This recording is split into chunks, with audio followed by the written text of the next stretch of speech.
Three fucking things, nerds. It's almost April. And you know what time it is. Shit's about to get nuts. We got Grand Theft Auto 5 coming out. Next weekend, we got Black Rock Mountain Hearthstone expansion coming out. And I've got a lot of new shit going on. I got this new chair, I got this new monitor, I got a new hard drive. I just put some new tires on my car, some new windshield wipers, and this haircut. And I'm about to start a new diet in April. I've been talking to this guy, Lazy Turtle, on Blizzard.net, whatever. And he told me about this thing called the ketogenic diet, which I'm about to start doing. And I realized the irony of taking nutritional advice from a guy named Lazy Turtle. But he said he's been losing crazy weight on it, like 30 pounds in 2 weeks. And the reason I want to try it is because, unlike most diets where you just hear, oh, it works and all this crap, I actually looked into it. I've been studying nutrition for the last 2 weeks. And it makes a lot of sense. It's counterintuitive, but it should work. Because, I'm going to explain how it works in a bit. But, is there anything else I want to say about the GTA 5 other than fucking T2 Army should all unite again and South Rise again, that kind of stuff? I already pre-ordered it on Steam. I've been learning Magic the Gathering also a little bit. He's been teaching me that. Anyway, check this out. I got this in the mail. Fucking burgers and shit. Surprisingly, on this ketogenic diet, you can eat burgers and shit. But you can't have any carbs, so you can't have the buns. Pickles are probably out, but the rest of it is good. Hot wings you could have, but you can't have the sauce. See, this is a special place. This is Wing Zone, I think. It's got like Sriracha Cha-Cha, and Tokyo Dragon, and Blackened Voodoo sauce. Any of these sauces that have sugar in it, you wouldn't be able to eat. But on this diet, this is what interests me. You cut out carbs completely and sugars completely. So no wheat, no corn products, no potatoes. That's pretty much all I eat. That and sugar stuff, like donuts. No sugar either. And they want you to keep away from processed foods, and they really get into specifics about the meat. Like, they want you to eat grass-fed meat and stay away from, I don't know, aspartame, and that's probably a caloric problem, but like stuff that's like wild-caught fish and certain diets for the animals. I mean, that's getting way too overboard. I mean, if I'm going to be giving up wheat, corn, potatoes, sugar, these are like my main 4 food groups. If I'm giving up all this shit, you got to give me something. I can't look into every history of every animal I eat and what it had for dinner. I mean, I understand if you're cutting out wheat and a cow eats wheat and corn and that goes into its meat and you eat the meat, you're getting the stuff too. But isn't wheat a grass, and corn technically used to be a grass? It's a grass technically. It's like bamboo, I think. These are all grass-fed things, but it's like there's so much they care about, like the steroids and other kind of hormones that go into meat and dairy products, which I don't really care so much about. I don't think it's going to matter as far as the weight loss is concerned. So I'm not going to worry about that so much. But this ketogenic diet, it takes about a week to 6 weeks, or a month to 6 weeks, or maybe 2 months or so to get into what they call ketosis, which is a state where you don't use what you normally would use for energy, like your carbs and sugars, which converts into glycogen. You dump all your glycogen out, whether exercising or whatever, so you don't have any more, and then all you eat is fat. And that 75% fat, 25% protein, or maybe like 5-10% carbs in there, like leafy green vegetable carbs. If you get that macronutrient ratio right, where it's like 75% fat, that's a lot of fat. I mean, you're still like 2,000, 2,500 calories a day, but 75% of it is fat. And what they recommend you eat is a lot of like butter and coconut oil, which how the fuck are you going to eat that shit without bread? When do you eat cheese without like nachos or on a sandwich? Or coconut oil, what would you put it on? Like a lot of people put it inside of coffee, and I don't drink coffee, so hot tea would be the other option. I don't really drink hot tea.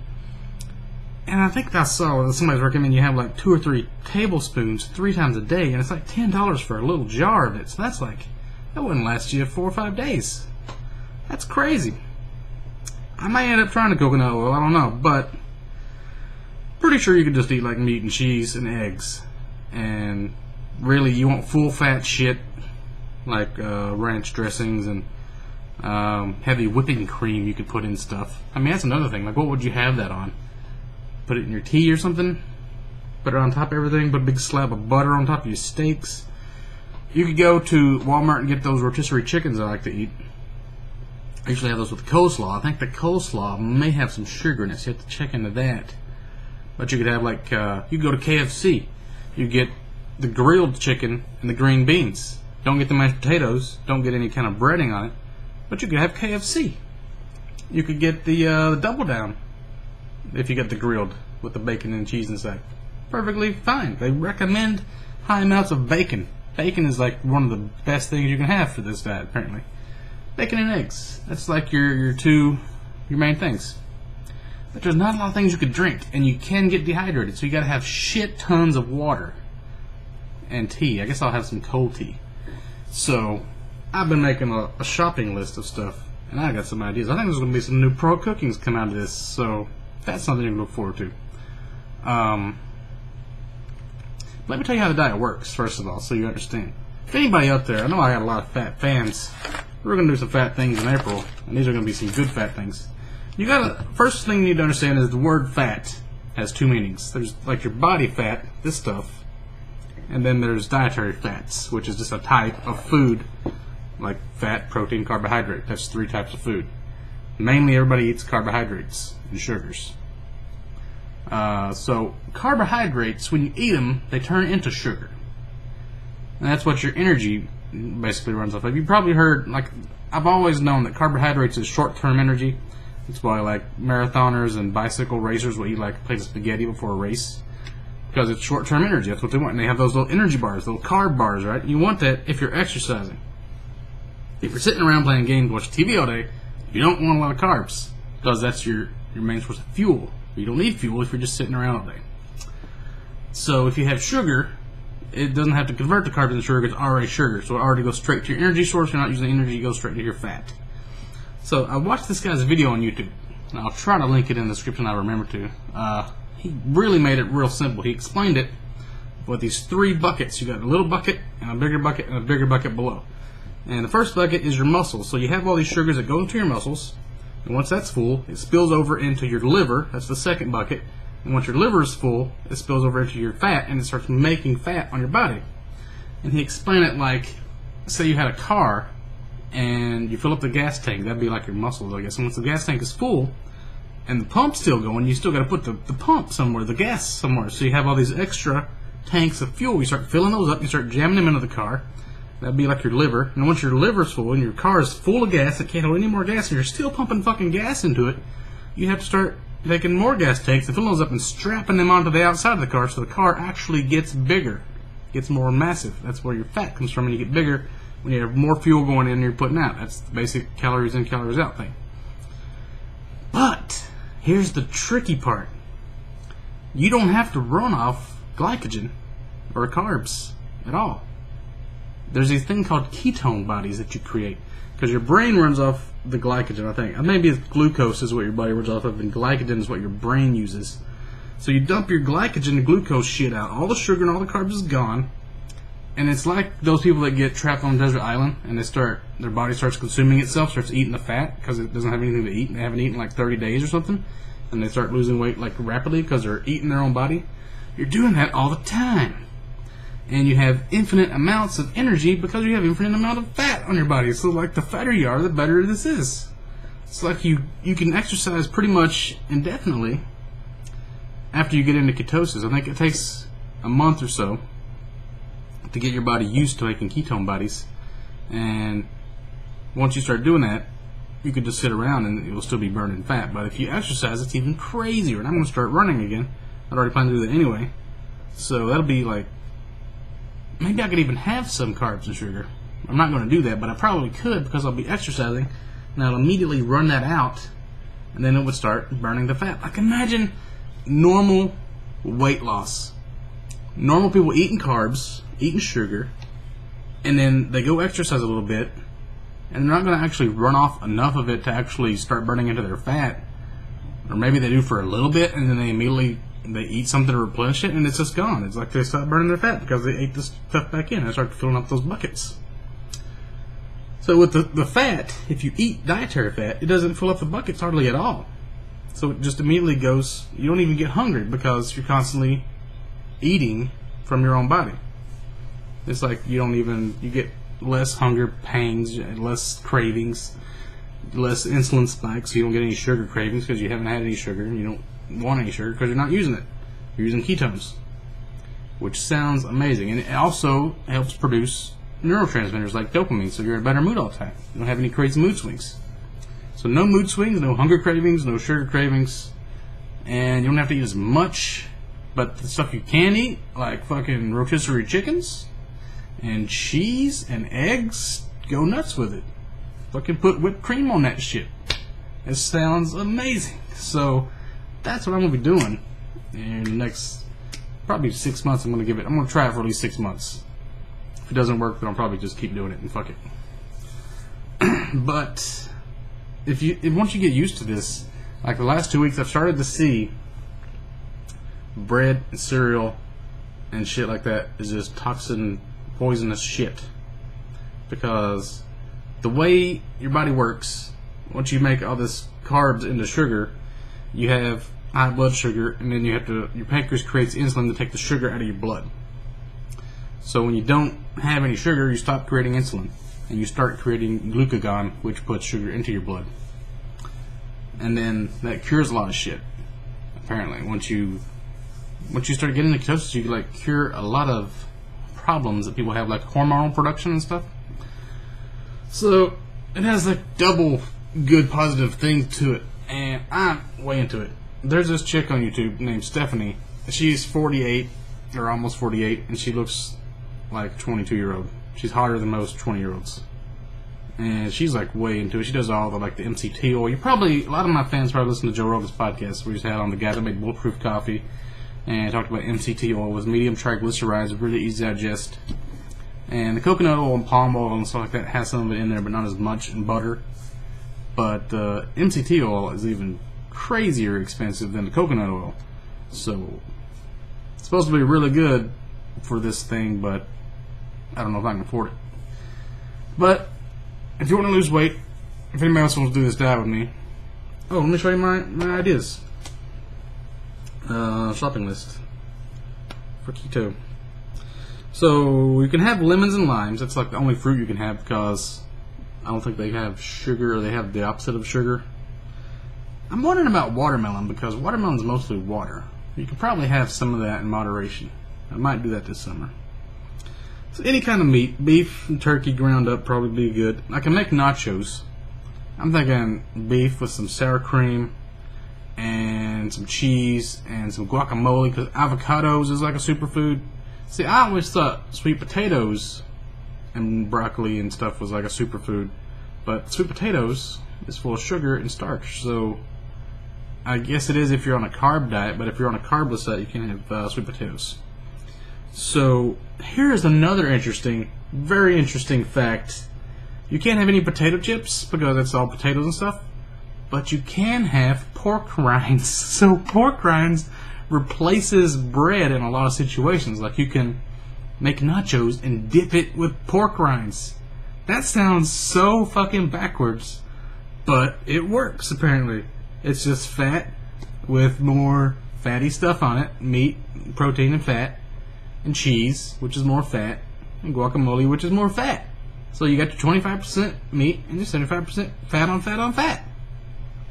Pork rind nachos. Sounds crazy, but it's supposed to be good. Chicken liver and onions. I like both of those things. That's a meal you can have. You can make a salad out of like kale, spinach, Swiss chard, which is supposed to be good. Kind of a purpley looking leaf. You can have like asparagus with heaps of butter on it. I'll probably be doing that with some steak. Broccoli and cauliflower, and put shitloads of cheese on it. That sounds great. Green beans. Beef jerky. You can have beef jerky. Deer jerky is even better if it's like wild caught or killed deer. It's my brother made out of A1 sauce. See, I'm not sure if the A1 sauce has sugar in it. Probably does, so you'd have to like really even watch that, because if you have any kind of sugar at all, it may trigger like a sugar craving or an insulin reaction, but I think you'd have to have like high blood sugar to get the insulin started, so I don't know about that. Probably a little bit would be okay, especially if you're exercising. And let's see, extra virgin olive oil, but I don't know if I'm going to do that because you're not supposed to cook with it in high temperatures, and I don't know how else you would use it. Maybe just put it on a salad. Tuna fish, salmon, eggs. Egg salad, I think, might be okay. I need to check on the sugar content of that. Any kind of butter. And then they recommend grass-fed meats. Like, I went to Whole Foods. It was crazy expensive. It was like, they had 3 pounds of meat, or like 3 pieces of ground beef, grass-fed, $30 on that shit. And then, like, you can get... You don't want to have the aspartame, apparently. I mean, I don't know, maybe that would work. Like the Diet Cokes and the stuff you can make at Walmart, like the Crystal Light stuff, which I drink. It's kind of like high calories, but it's not sugar, so technically you could use it. I'm going to try to do it pure and not do that, but you can get this stuff, erythritol drinks. It has a name, I forget what it's called, but it's like $1 a can for a 6-pack. It'd be like $6. That's like, I'm not doing that. Fuck that. I feel like a lot of this is people trying to take advantage of the trendiness of these new diets and things, like the Atkins diets and stuff. It's really similar to Atkins. I think a lot of people are like cashing in on all the grass-fed shit. But if you can get omega-3 eggs, they're supposed to be really good, where they feed the chickens what was it, soy or rice or something that has omega-3s in it that we can't digest. And then we eat the chicken eggs that has the omega-3s already in it, which they've already digested. So it's a good way to get omega-3s. Sugar-free Greek yogurt apparently is good. Cream cheese. You can put cream cheese on shit. Think of the possibilities. Nuts you can have in moderation. Like too much nuts, you'll get too much calories, I think. And there's going to be like some deficiencies you're going to have because you can't have certain things. Like potassium, magnesium, calcium. You might want to get some supplements or try to find something that has those in it that you can eat, like fish oil or some shit. Maybe I'll have some sardines, oysters, scallops, squid, seafood kind of stuff. Mayonnaise you can eat, black olives, full fat salad dressings and shit. You don't want to have anything light. You want to have all the fat you can get because that's your main source of energy. And you got to like trick your body into making ketones out of the fat instead of making glycogen out of the carbs. But here's an idea I think for a pro cooking video. I was thinking like pizza is perfect except for the crust. You can have the cheese and the pepperoni and the green peppers, not the red peppers, but the green peppers. But then since you can have the crust, you got to put it on something. I was like, we could make like a blooming onion and put cheese and pepperoni on it, but then it would really work right. Maybe you could make like avocado slices and put it on there. Then I thought we'll just get a big portobello mushroom and slice it and make like portobello mushroom pizzas. That's like your crust is the mushroom part. That's gonna be awesome. I'm gonna make that shit. And then I was thinking maybe you could take some ricotta cheese and some beef and some like pasta sauce and make sure it doesn't have any sugar in it and make like some fake lasagna tasting stuff. Or you could just make some tuna salad kind of shit without making a sandwich out of it. Just put it in a bowl. Or you could just make some Lazy Turtle goes to Taco Bell and he gets taco salads, but he gets like a bunch of sides and he mixes it up himself out of like lettuce and tomatoes and beef and cheese. You don't get any of the nachos. Or you can get a big cheeseburger and just use lettuce as the buns. I don't know what restaurants would do that. Maybe you have to do it yourself. That sounds pro as shit. I'm going to get ripped. I'm going to get in good shape. I'm going to start dropping pounds like crazy. I might start taking up bicycling again. And we're going to play some fucking games. Shit's going to get real.